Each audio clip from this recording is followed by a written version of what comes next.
Income tax return સમયસર file કરવું ખૂબ જ જરૂરી બની ગયું છે. જ્યારે આ સમયસર ફાઇલ કરવામાં નથી આવતું ત્યારે અનેક મુશ્કેલીઓનો સામનો કરવો પડતો હોય છે, જેમાં લોન મેળવવી હોય કે પછી રિફંડ ક્લેમ કરવું હોય કે પછી વિઝા માટે અપ્લાય કરતા હો.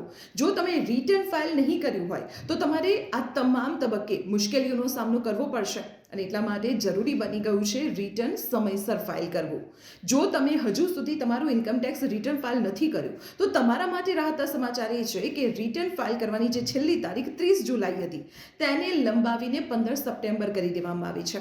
એટલે કે રિટર્ન ફાઇલ કરવા માટે હજુ તમારી પાસે 40 દિવસથી વધુનો સમય બચેલો છે.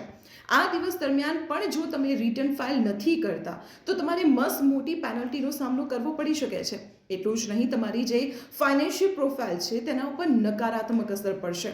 હવે દંડની જો વાત કરી દઉં તો તમારી જો વાર્ષિક આવક 5 લાખ રૂપિયાથી ઓછી છે અને સમયસીમામાં તમે રિટર્ન ફાઇલ નથી કરતા તો તમારે 1000 રૂપિયાની પેનલ્ટીનો સામનો કરવો પડશે.